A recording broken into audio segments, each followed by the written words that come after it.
দল মুমিনুল ইমরুল অসুস্থ। বুধবার তিনজনেরই ফিটনেস পরীক্ষা। সহকারী কোচ রিচার্ড হ্যালসেল জানান সেরা দল নিয়েই ভারতে যেতে চান তারা। বিস্তারিত মাহমুদুর রহমানের রিপোর্টে। নিউজিল্যান্ড সফর শেষে কয়েকদিনের ছুটি কাটিয়ে বাংলাদেশ দল আবারও ব্যস্ত মাঠে। ভারতের বিপক্ষে তাদের মাটিতে একমাত্র টেস্টকে সামনে রেখে অনুশীলন করছে টাইগাররা। কিউই সফরের ভুল শুধরে হায়দ্রাবাদ টেস্টে ভালো করতে চায় তারা। টেস্টে বাংলাদেশের অন্যতম ভরসা মুশফিকুর রহিম, ইমরুল কায়েস ও মুমিনুল হক। তিনজনই নিউজিল্যান্ড সিরিজের মাঝপথে ইনজুরি নিয়ে দেশে ফিরেছিলেন। মঙ্গলবার ইনডোরে বিসিবির প্রধান চিকিৎসক, ট্রেনার এবং ফিজিওর সামনে ব্যাট হাতে অনুশীলন করেন তারা। এতে বেশ আত্মবিশ্বাসী মনে হয়েছে তিনজনকেই। ভারত সফরের আগেই তারা পুরোপুরি ফিট হয়ে উঠবেন বলে আশা সহকারী কোচের। Yes, he kept today pain free.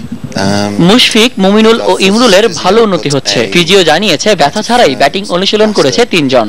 বুধবার একটি ব্যাটিং সেশন রয়েছে। আশা করি ওরা দ্রুতই পুরোপুরি ফিট হয়ে উঠবে।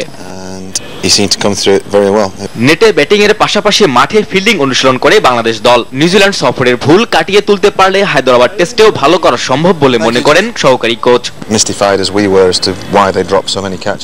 নিউজিল্যান্ড সফরে বেশ কিছু ক্যাচ ফেলেছি আমরা, যার খেসারত দিতে হয়েছে। নিউজিল্যান্ডে পাকিস্তানও একই ভুল করেছিল। ভারত সফরের জন্য এ ব্যাপারে এখন আমরা বেশ সতর্ক।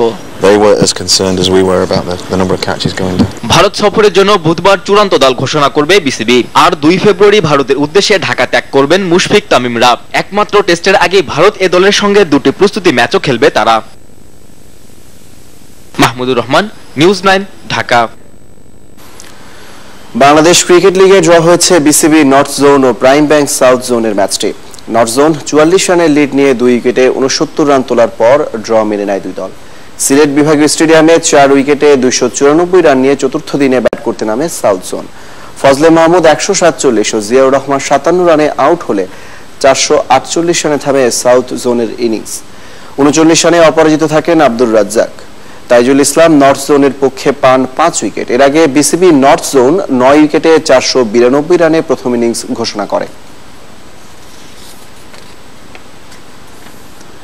ক্রিকেটে 1 বছরের জন্য নিষিদ্ধ হলেন West Indian allrounder Andre Russell. Anti doping পরীক্ষায় সাড়া না দেওয়ায় শাস্তি পেতে হলো তাকে। কিংস্টনে অ্যান্টি ডোপিং প্যানেল এই শাস্তি দিয়েছে তাকে। 31 জানুয়ারি 2017 সাল থেকে 30 জানুয়ারি 2018 সাল পর্যন্ত নিষেধাজ্ঞা থাকবে তার উপর। এর ফলে 2017 সালের পিএসএল এবং আইপিএল এর মতো টি20 বাণিজ্যিক টুর্নামেন্টে খেলতে পারবেন না তিনি। 2015 সালে 3 বার তিনি অ্যান্টি ডোপিং পরীক্ষার জন্য নমুনা দিতে ব্যর্থ হন। দেশটির ক্রিকেট বোর্ড এক সংবাদ বিজ্ঞপ্তিতে জানায়, ফোন এবং ইমেইলে যোগাযোগ করা হলেও এতে সাড়া দেননি তিনি। ওই বছর 1 জানুয়ারি এবং 25 জুলাই ডাকা হয়েছিল তাকে। তবে রাসেল জানিয়েছেন এই শাস্তির বিরুদ্ধে আপিল করবেন তিনি।